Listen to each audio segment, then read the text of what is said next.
Hey, hey, hey, hey. Oh, okay. Where's that beat drop? Come on. Alright.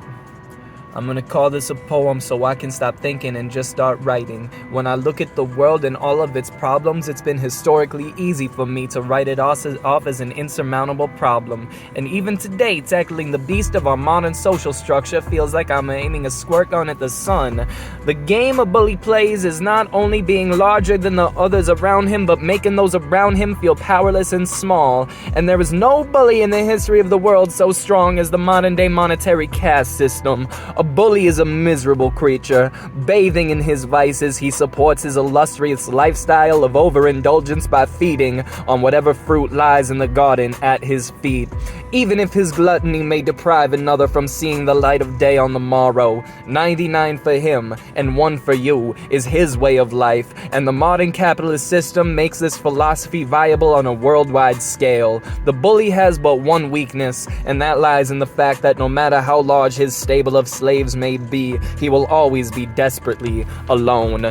If even one man wakes up to his game, he will start a mutiny, and the masses of people this bully has hurt and leached from will wake up in synchronatic solidarity and wreak horrible vengeance upon that bully. The bully's life thus becomes a psychological game of cat and mouse where he must construct a perfect system of lies and deceit to both continue his selfish overindulgence while also keeping the others around him conspicuously unaware of their ability to band together and overpower him.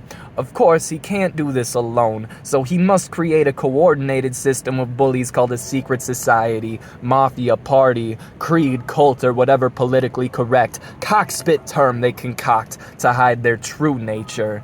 Every human is a cell or node that creates a higher organism. This collectivist mindset has been monopolized by the bullies, working systematically with one another while teaching the common man that he must go it alone. Ironically, this team can never truly trust one another, so despite their coordinated efforts, these men too will always feel alone, creating a desolate inner world for all of humanity. The apocalypse already happened mentally. We paradoxically all live alone in a community. The answer to truly rebuilding our character and community is the same as it has been from the quadrupedal days of the ape.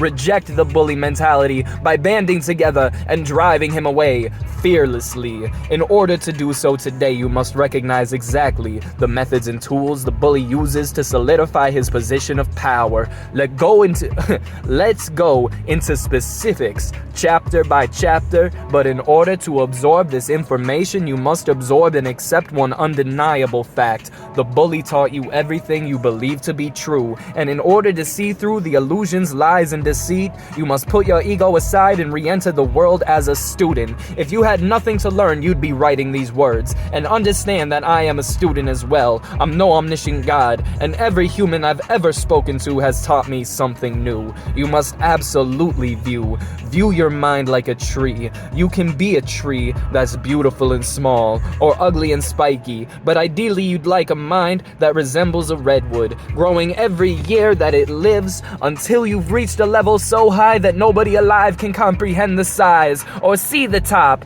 Learning something new every day is the first thing the bully will do, everything in his power to prevent you from doing. Keep your mind weak and small makes it easier for them to plant and grow you in whatever fashion they desire. It also helps to view your mind like water.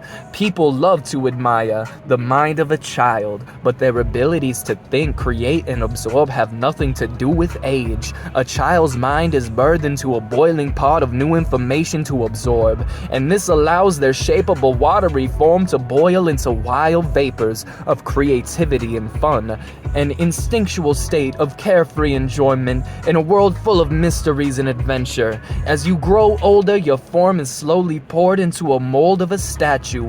Then your environment becomes colder and colder as the world changes into a place where you're dedicated to repeating one specific action till the day you die. This new environment of frowned upon learning and bodily action freezes the ocean of your mind into a petrified statue or sculpture, which resembles a slave, chained and afraid, knowing a small hammer could smash him away. This mind state is a choice. Allow your mind to flow easily and free. Listen to me, and I'll create an all-new boiling pot for you to draw inspiration and creativity from. Sometimes partaking in an exercise like this can be scary and overwhelming, because the statue's form gets so familiar you form a bond to it, like a Stockholm Syndrome dog. This is a good moment to talk about inspiration. We've been fed ideas that make you believe that the cause of your misery is a lack of action. Just do it.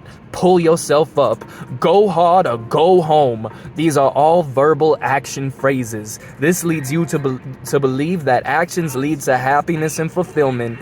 This is an incomplete statement, another tool in the bully's arsenal. See, it's not that you're never told the truth, but a necessary gear is always left out of the matrix. Always the most vital piece of information is completely forgotten about, or more specifically, purposefully left out. In truth, you think before you act, even if it's subconscious. So truly the equation is to think, act, and then to succeed. Your mind is also quite a lot like the sun, as it holds all of your potential energy. When the sun is blocked out, all of Earth's life ceases to live. So too will your life lose its life when you give away your mind to another human being. Your mind is the engine, your body the car, your body the wood, your mind is the spark.